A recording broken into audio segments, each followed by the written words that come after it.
ഈശോമിശിഹായ്ക്ക് സ്തുതിയായിരിക്കട്ടെ. വിശുദ്ധ യോഹന്നാൻ അറിയിച്ച സുവിശേഷം 4-ാം അധ്യായം 22-ാം വാക്യം. നിങ്ങൾ അറിയാത്തതിനെ ആരാധിക്കുന്നു, ഞങ്ങൾ അറിയുന്നതിനെ ആരാധിക്കുന്നു. നമ്മുടെ ജീവിതത്തിലെ ഒരു കുറവ് എന്താണ് എന്ന് കൃത്യമായിട്ട് വചനത്തിലൂടെ എൻ്റെ ഈശോ എന്നെ ഒന്ന് പഠിപ്പിച്ചു തരികയാണ്. എന്താണ് ഒരു കുറവ്?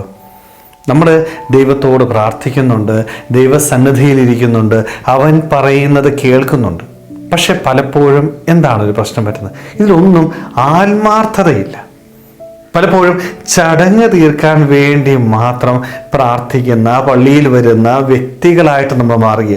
അല്ലെ, എൻ്റെ ജീവിതത്തിലെ ഒരു പ്രശ്നമുണ്ടാകുമ്പോൾ, ഒരു പ്രതിസന്ധി ഉണ്ടാകുമ്പോൾ ഈ പ്രശ്നത്തെ അതിജീവിക്കുവാനായിട്ട് ആവശ്യങ്ങളിൽ മാത്രം ദൈവസന്നിധിയിലേക്ക് കടന്നു വരുന്ന വ്യക്തികളായിട്ട് നമ്മൾ മാറുക.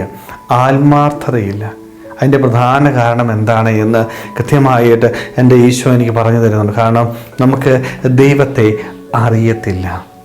ദൈവത്തെ അറിയാതെ എത്ര നേരം ദൈവസന്നിധിയിൽ ഇരുന്ന് പ്രാർത്ഥിച്ചാലും ആ പ്രാർത്ഥനയ്ക്ക് ഒരിക്കലും ആത്മാർത്ഥതയുണ്ടാവത്തില്ല. നമുക്കറിയാം, നമുക്ക് അറിയുന്നതിനെ മാത്രമേ ആത്മാർത്ഥമായിട്ട് സ്നേഹിക്കാനായിട്ട് പറ്റത്തുള്ളൂ. പലപ്പോഴും നമ്മുടെ ദൈവത്തെ സ്നേഹിക്കുന്നത് എങ്ങനെയാണ്?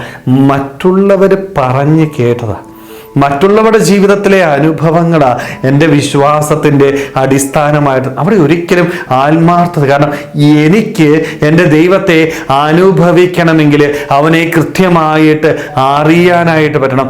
അവനെക്കുറിച്ചുള്ള ആഴമായ ബോധ്യമുണ്ട്. അതുകൊണ്ടാണ് ചില പ്രശ്നങ്ങളും പ്രതിസന്ധികളും സഭയിലായിക്കൊള്ളട്ടെ, വൈദികരെ കുറിച്ചുമൊക്കെ നമ്മൾ കേൾക്കുമ്പോൾ വിശ്വാസം ഉപേക്ഷിച്ച് ഞാൻ പോകുന്നുണ്ടെങ്കിൽ, എൻ്റെ വിശ്വാസ ജീവിതത്തിന് കുറവ് സംഭവിക്കുന്നുണ്ടെങ്കിൽ അതിന് പ്രധാന കാരണം എന്ന് പറയുന്നത് എൻ്റെ ദൈവത്തെ എനിക്ക് അറിയാനായിട്ട് സാധിച്ചിട്ടില്ല എന്നുള്ളതാണ്.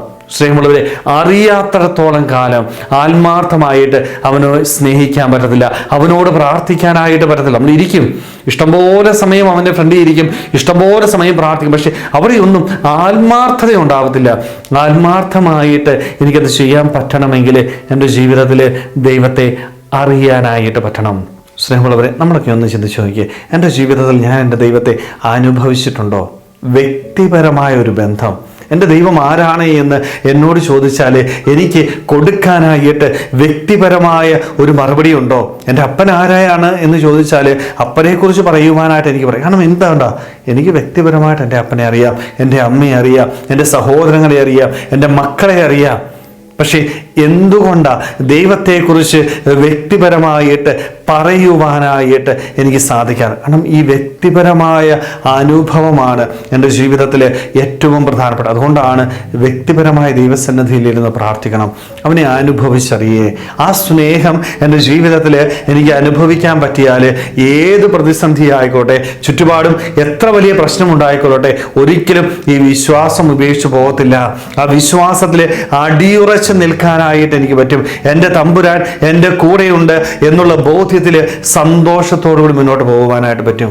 സ്നേഹമുള്ളവരെ, അതുകൊണ്ട് നമുക്കും നമ്മുടെ ദൈവത്തെ വ്യക്തിപരമായിട്ട് മനസ്സിലാക്കാം, അറിയാം, ആത്മാർത്ഥമായിട്ട് സ്നേഹിക്കാം, ആത്മാർത്ഥമായിട്ട് അവനോട് പ്രാർത്ഥിക്കാം, അവന് പ്രിയപ്പെട്ട വ്യക്തികളായിട്ട് ജീവിക്കുവാനായിട്ട്, അവൻ്റെ വചനമനുസരിച്ച് ജീവിച്ച് അവൻ്റെ മകനായിട്ട് ജീവിക്കുവാനായിട്ട് നമുക്ക് ഓരോരുത്തർക്കും ആത്മാർത്ഥമായിട്ട് ആഗ്രഹിക്കാൻ ശ്രമിക്കാം. ദൈവം നമ്മളെല്ലാവരെയും സമൃദ്ധമായിട്ട് അനുഗ്രഹിക്കട്ടെ. ആമേൻ.